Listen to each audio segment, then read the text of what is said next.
Kana Nabiyyu sallallahu alaihi wasallam, adalah kebiasaan Nabi sallallahu alaihi wasallam, idzan sarafa min salatihi, kalau beliau tuntas mengerjakan salatnya, istaghfara thalathan, beliau beristighfar 3 kali, menyontohkan kepada kita istighfar 3 kali.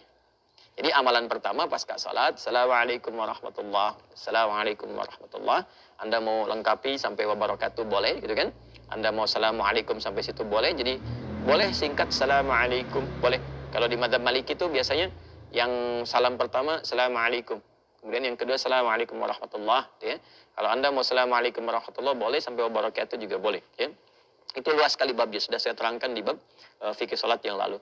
Lalu setelah itu apa amalannya? Sejenak, ya, kemudian langsung kita beristighfar kepada Allah 3 kali, ya, 3 kali. Yang paling singkat, yang paling pendek tadi dikonfirmasi di syarah, gitu kan? Bagaimana bacaannya? Maka Nabi pernah menyontohkan yang paling singkatnya, astagfirullah, astagfirullah, astagfirullah. Itu yang paling singkatnya. Jadi kalau kita selesai salat, misalkan udah salam, kemudian kita istighfar, astagfirullah, astagfirullah, astagfirullah. Kalau kita mau misalnya lengkapi juga, ya, dengan mau panjangkan misalnya boleh, astagfirullahaladzim, astagfirullahaladzim, astagfirullahaladzim. Nanti ada terusannya tuh, alladzi la ilaha illa huwal hayyul qayyum wa atubu ilaihi. Boleh, ya. Jadi kalau misalnya buru-buru, ya harus segera berangkat dan sebagainya, silahkan. Mau sambil berdiri, istighfar, astagfirullah, astagfirullah, astagfirullah. 3 kali. Ya. Baik, ini menarik. Kenapa istighfar?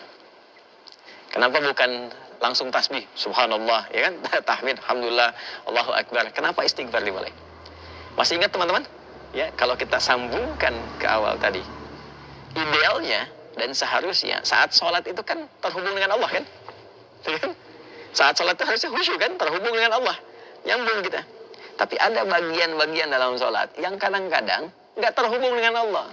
Bahkan dimulai dari takbir pun kadang-kadang sudah nggak nyambung. Ya tahu-tahu udah waladolin gitu kan. Padahal tadinya baru takbir tuh. Ya tahu-tahu baru sadar udah waladolin kan. Amin tuh ya. Nah, itu sesuatu yang kurang.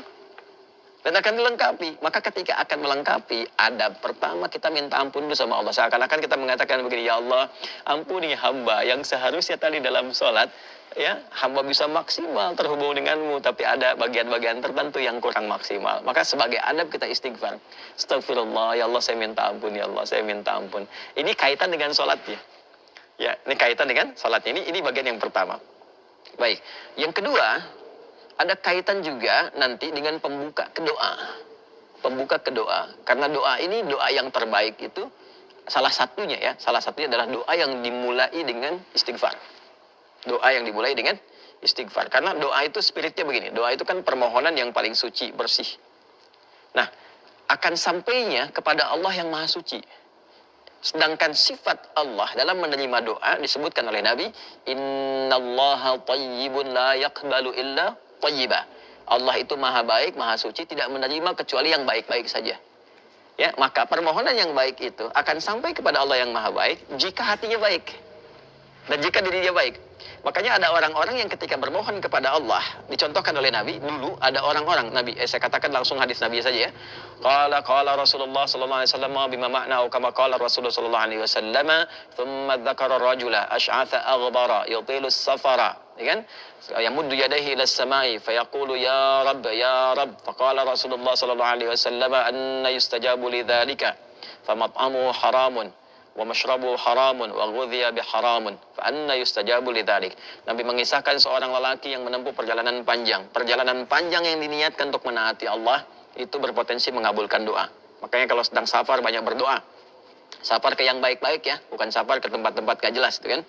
Kemudian setelah itu sampai di situ dia mengangkat tangannya. Orang yang mengangkat tangan untuk berdoa, kata Nabi, innallaha hayyun karimun. Sungguh Allah itu sangat maha mulia dan sangat maha memahami ya keadaan hambanya. Ya, maka ketika hambanya mengangkat tangannya, sulit ya untuk tidak terkabul doanya. Cepat bagi Allah mengabulkan doa. Demikian terjemah bebasnya kurang lebih seperti itu. Kemudian dia berkata, ya Rabb, memohon dengan al-asma'ul husna. Al-asma'ul husna. Memohon dengan al-asma'ul husna mempercepat terkabul doa. Seperti Quran surah ke-17 Al-Isra di ayat 110. Qulid Allaha awid ar-Rahman ayyamma tad'u falahul asma'ul husna.